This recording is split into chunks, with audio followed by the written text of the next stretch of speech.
এক মাস পূর্বে অর্থাৎ 5 আগস্ট আমাদের ছাত্র জনতার যে অভ্যুত্থানটি সংগঠিত হয়েছিল 1971 পরে বাংলাদেশের ইতিহাসে অন্যতম একটি অধ্যায়, যে অধ্যায় দিয়ে 53 বছরের ইতিহাসের একটি পরিবর্তন হয়েছে, কিংবা বলতে পারি যে 16+2 18 বছরের একটি ফ্যাসিজমের যে পট পরিবর্তন এবং পতন সেটি ঘটেছে।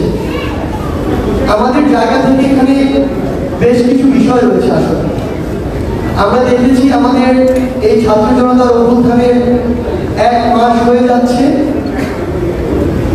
আমাদের যে রক্তের দাগ, সে দাগগুলো কিন্তু এখনো শুকায়নি।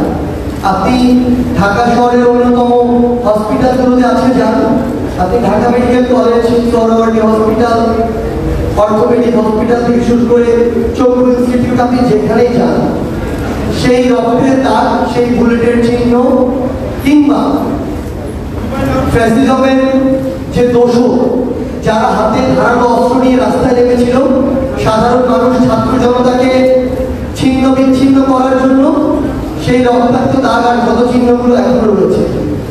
এখনো সেই দাগগুলো অনেকে শরীরে নিয়ে রাস্তায় চলছে, কিছুটা সুস্থ হয়ে কিংবা কিছুটা ব্যথা নিয়ে।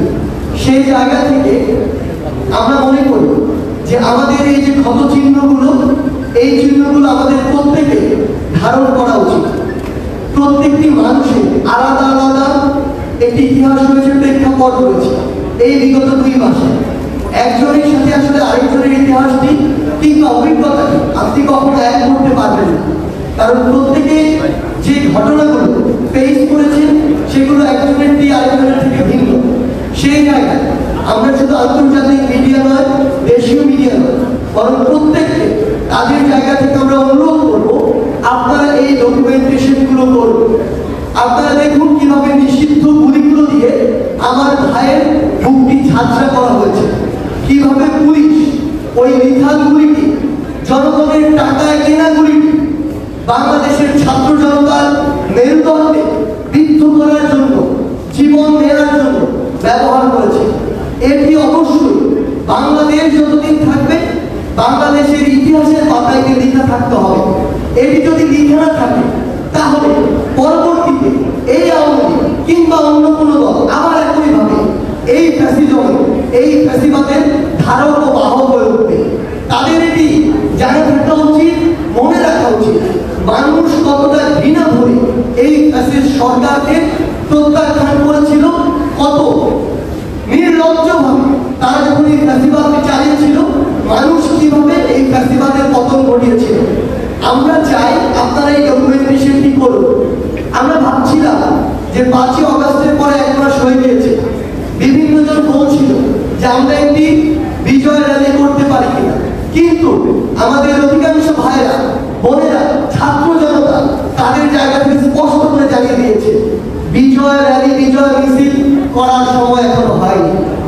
এই বাংলাদেশে যে ফ্যাসিস্টের পতন ঘটেছে সেই জায়গা থেকে এই দগদগে ক্ষতগুলো রেকটিফাই করে এমন একটি বাংলাদেশকে যতদিন না আমরা বিনির্মাণ করতে পারছি, যতদিন না এই বাংলাদেশ গণমানুষের বাংলাদেশ হয়ে উঠছে, আমরা আমাদের অধিকারগুলো ফিরে না পাচ্ছি, সিস্টেমগুলো আবার নতুন করে পুনর্গঠিত না হচ্ছে, মানুষ যে মানবিক কিংবা তার সাংবিধানিক সুবিধাগুলো পায় সেগুলো যতদিন নতুন করে পাওয়া শুরু না হচ্ছে, ততদিন কোনোভাবে এমন একটি বিজয় মিছিল করা প্রাসঙ্গিক নয়। এটি আমাদের স্পিরিটের সাথে যায় না, আমাদের এই ছাত্র জনতার অভ্যুত্থানের চেতনার সাথে যায় না। সেই জায়গা থেকে আমরা এই মুহূর্তে সবচেয়ে গুরুত্বপূর্ণ মনে করি আমাদের সেই ভাই বোনদের যারা এই ফ্যাসিস্ট সরকারের পতনের জন্য, আওয়ামী লীগের এই দুর্বিষহ শাসন ও শোষণ আমলে পতনের জন্য নিজের রক্ত দিয়েছে, জীবন দিয়েছে। গুলির সামনে আবু সাইদ থেকে শুরু করে আমার হাজারো ভাই যেভাবে বুক পেতে দিয়েছে, একটা গুলি খেয়ে পরের গুলিটি আবার নিজের বুকে দেওয়ার জন্য শক্তি নিয়ে দাঁড়িয়ে গিয়েছে। এখন সময় হচ্ছে আমার সেই ভাইদেরকে স্মরণ করা, ধারণ করা।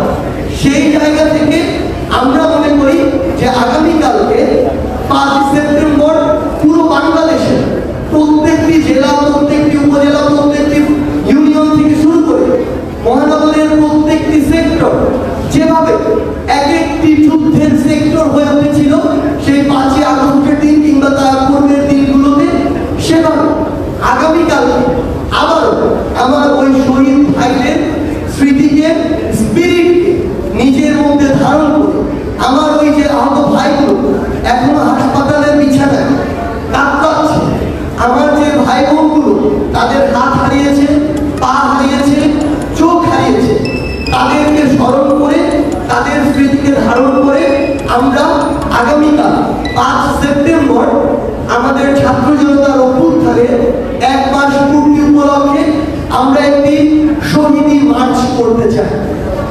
এই শহীদী মার্চে আমরা চাইব আমাদের যেই বাবা মা, যেই ভাই বোনেরা তাদের সন্তান হারিয়েছে, তাদের ভাই বোন হারিয়েছে, বিনয়ের সাথে আমরা আপনাদের প্রতি অনুরোধ করতে চাই, আপনারা আমাদের সাথে আসুন। আপনারা যে ভার নিয়ে আজকে চলছেন, হাঁটছেন, আমরা সেই ভারের সঙ্গী হতে চাই। আমরা সবসময় আপনাদের সন্তান হয়ে, ভাই বোন হয়ে আপনাদের সাথে একইভাবে চলতে চাই। সেই জায়গায় আমরা চাইব পুরো বাংলাদেশের ছাত্র জনতা আবারও তাদের প্রত্যেকের জায়গা থেকে তারা এই শহীদী মার্চে অংশগ্রহণ করবে, যেখানে আমার শহীদ ভাইদের ছবি থাকতে পারে ফেসবুকে, আমার শহীদ ভাইরা যেই চেতনাকে, যে স্পিরিটকে ধারণ করে নিজের জীবন দিয়েছে সেই কথাগুলো থাকতে পারে। আমরা যে ওই ফ্যাসিস্ট যে কোনো সরকার কাজ কোনোদিন গ্রহণ করতে প্রস্তুত নই, আমরা যে তাদেরকে ঘৃণা করে প্রত্যাখ্যান করছি, করব, সেই মেসেজগুলো থাকতে পারে। আমরা অন্তর্বর্তীকালীন সরকারের কাছে কি চাই সেই বার্তাগুলো থাকতে পারে। আমরা কেমন বাংলাদেশ চাই সেই কথাগুলো থাকতে পারে। কিংবা আইন শৃঙ্খলা রক্ষাকারী বাহিনী থেকে শুরু করে ইভেনিং বৈষম্য বিরোধী ছাত্র আন্দোলনের কাছে আগামীতে আমরা কি চাই, কিভাবে নতুন একটি আমরা পলিটিক্যাল সেটেলমেন্ট চাই, আমরা কোন পথে যেতে পারি, আপনার সেই ভাবনাগুলো, সেই চিন্তাগুলো থাকতে পারে, আপনার সেই প্রশ্নগুলো থাকতে পারে। আমরা ব্যানারে, ফেসবুকে, প্লেকার্ডে সেই জিনিসগুলো দেখতে পাই এবং দেখতে চাই। এবং আমরা আমাদের ছোট ভাই বোনেরা যারা রয়েছে কিংবা যারা বড়রা রয়েছে, যারা ছবি আঁকেন, ছবি এঁকে নিজের মনের ভাব প্রকাশ করেন, আমরা সেগুলো দেখতে চাই। অর্থাৎ আপনার নিজের জায়গা থেকে যেভাবে যা কিছু করে মনে হয় যে আপনি শহীদী মার্চে নিজের অংশগ্রহণকে আরো বেশি স্পষ্ট করতে চান এবং এর সমৃদ্ধ করতে চান, সেই স্বতঃস্ফূর্ত অংশগ্রহণ আমরা আপনাদের কাছে চাই আগামীকালকের এই শহীদী মার্চে। আমরা যদি আমাদের ঢাকার রুটটি বলি, তার পূর্বে একটি জিনিস বলতে চাই। 5ই আগস্ট সকাল 10টায় যখন বৃষ্টি হচ্ছিল, 11টার দিকে অ্যাপ্রক্সিমেট যখন আবার আমাদের সকল ইন্টারনেট বন্ধ করে দেওয়া হলো, কিংবা 12টার দিকে ইন্টারনেট আসার পরেও আমাদের 2টায় যখন শাহবাগে একত্রিত হওয়ার কথা ছিল, তার ঠিক 2 ঘন্টা পূর্বেও কিন্তু পুরো বাংলাদেশের ছাত্র জনতার মধ্যে এইটুকু চিন্তা কাজ করছিল যে আমরা যে জন্য নিজের জীবনের রিস্ক নিয়ে শাহবাগের দিকে ছুটে যাব সেটি সফল হবে কিনা। কিন্তু তার ওই চিন্তায়, চেতনায়, স্পিরিটে, আগ্রহে কিংবা তার ওই যে মনের যে একান্ত চাওয়া যে এই ফ্যাসিবাদের পতন ঘটাতে হবে, সেই জায়গায় কিন্তু বিন্দুমাত্র কমতি ছিল না। তারপরও ওই 2 ঘন্টা আগে সামান্য যদি মনের মনে আশঙ্কাও থাকে, সেটি নিয়েও সবাই যখন নেমে পড়ল, তখনও এই ভাইরা, এই বোনেরা যারা বুক পেতে দিয়েছিল, তারা কিন্তু নিশ্চিত ছিল না এই ফ্যাসিস্টের পতন হবে কিনা।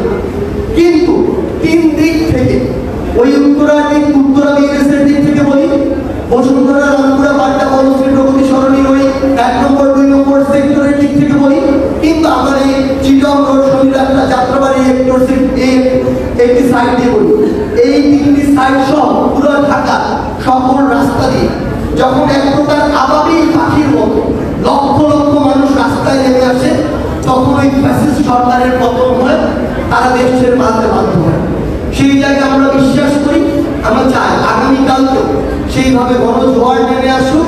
এবং আমরা আমাদের জায়গা থেকে একটি জিনিস বলতে চাই, যে যেখান থেকে যেভাবে পারে আমাদের ঢাকায় সেন্ট্রাল আমাদের এই শহীদী মার্চটি শুরু হবে ঢাকা বিশ্ববিদ্যালয়ের রাজু ভাস্কর্যের সামনে থেকে। আমরা চাই এই পয়েন্টগুলো থেকে, ঢাকার প্রত্যেকটি পয়েন্ট থেকে আপনারা চাইলে ব্যক্তিগত উদ্যোগে আসতে পারেন, আপনারা চাইলে ওই পয়েন্টগুলো থেকে একত্রিত